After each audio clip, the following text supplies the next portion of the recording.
Kembali bersama Fakta 62, Good People. Ada yang bilang memberi lebih bahagia dibanding menerima. Tidak perlu berupa materi, memberi kepada sesama bisa dalam bentuk apa saja. Salah satunya adalah ilmu. Seperti yang dilakukan seorang supir bajai yang mengajarkan baca tulis hingga bahasa Inggris gratis bagi supir-supir bajai lainnya. Ia prihatin lantaran banyak rekannya yang tidak bisa baca tulis. Where are you going? Kamu rambutan? How much? Aja. Oh, no. Iya, lagi.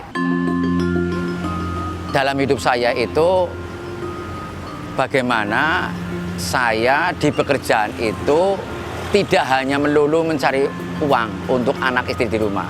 Kami hidup itu hanya sementara. Bagaimana sementara itu bisa bermanfaat bagi orang lain. Lagi jadi bukti, kebaikan masih ada. Muslik Hudin misalnya, 10 tahun merantau di ibu kota, pria asal Jawa Tengah ini mencari rejeki dengan menjelajah aspal menarik bajai.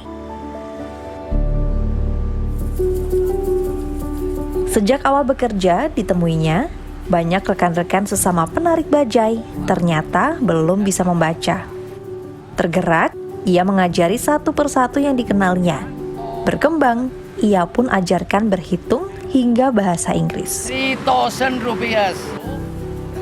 Tujuannya sederhana, meningkatkan kemampuan minimal untuk bisa lanjut ajarkan ke anak-anak mereka. Juga bisa mengantar bahkan jadi guide turis mancanegara. Kalau 25.000 bahasa Inggrisnya apa? Sering pada tanya. Akhirnya kami bismillah niat ikhlas mengembangkan ilmunya, terutama conversation, daily conversation untuk menangani turis-turis asing agar supir bajai itu bisa ngomong minimal harga setiap Sabtu dan Minggu. Kebetulan Sabtu dan Minggu itu penumpangnya agak sepi, jadi kami mengambil waktu seperti itu sekitar 2 jam lah, 2 jam untuk para supir bajai agar mereka bisa berbicara bahasa Inggris. Senang sekali saya mengajari daily conversation yang pastinya tidak merasa rugi. Karena ilmu diamalkan kan justru malah saya semakin pinter. Diawali mengajarkan baca tulis, kemudian bahasa Inggris. Kini tak jarang ia pun berbagi pengetahuannya berbahasa Arab. Tanpa memungut biaya, ia ajarkan sesama pengemudi bajai, juga tetangga, termasuk anak-anak sekitar tempat tinggalnya di Kedoya, Jakarta Barat, atau juga di jalanan. Pak, selama ngajarin teman-teman, kan sesama supir bajai ini, ada nggak sih yang nganggep remeh gitu, Pak? Ya, untuk masalah pelajaran ya yang menganggap remeh ya sedikit lah. Dan yang menganggap remeh itu nanti ternyata malah menyesal. Ternyata ketemu dengan orang asing, malah laporan kepada saya, akhirnya menyesal. Akhirnya ingin belajar bahasa Inggris, itu seperti itu. Saya merasa mampu, akhirnya saya bagaimana apa yang saya punya, saya tularkan kepada teman-teman. Agar mereka juga merasakan bagaimana ngomong bahasa Inggris, itu seperti itu. Ada yang tanya, Pak Musli, saya nggak bisa membaca nulis, bisa ngomong bahasa Inggris? Nggak bisa. Pasti bisa. Kalau kita berlatih, maka kita bisa. Itu seperti itu. Faktanya, data hingga 2022, 9,24% penduduk Indonesia berusia di atas 44 tahun masih buta huruf. Faktornya beragam, ekonomi termasuk diantaranya. Mau kemana kamu?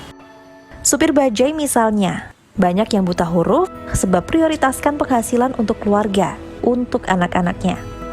Secercah kepedulian, datangkan banyak arti, tumbuhkan banyak harapan. Sesederhana kepedulian sesama supir bajai mengajarkan membaca, juga mengenal bahasa, hingga datangkan peluang lainnya.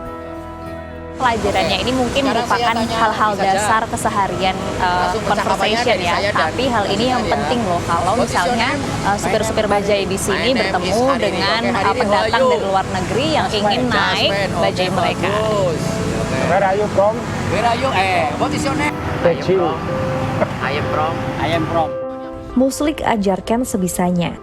Pengetahuan sebatas yang juga didapatkan di pondok pesantren yang sempat dienyamnya. Menambah fasilitas, buku misalnya. Tak jarang ia rogoh sebagian dari rezekinya menarik bajai yang berkisar 50 hingga 100 ribu per hari. Hasilnya, hampir semua rekan yang diajarkannya kini sudah melek aksara. Bahkan juga bicara meski terbata dalam berbahasa Inggris. Where are you going? Kamu rambutan? How much? Konyol. Oh, udah puluhan tahun sini jadi supir bajai. Oh, belajar mengenai kalau kita ketemu sama orang turis gitu. Terus mengenai uang. Terus selamat pagi, mau pergi kemana. Ya bingung, kadang kita ngelunjukin uang. Gini saya bingung lah kalau mau pergi kemana juga kita nggak tahu. Alhamdulillah terbantu lah adanya Pak Musli, kita bisa berbahasa sedikit-sedikit lah. Ya saya akui dan saya maklumi karena saya berangkat ya dari non pendidikan, ya jelas grogi ada, mengucapkan bahasanya juga nggak bisa. Karena itu saya alhamdulillah ketemu beliau sedikit demi sedikit lebih tahu dan ngerti.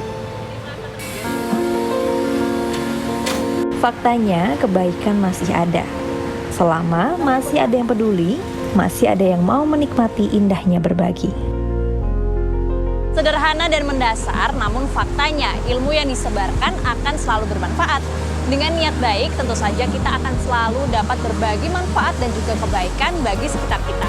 Maria Natasha, Rio Pramasta, berbagi fakta baik.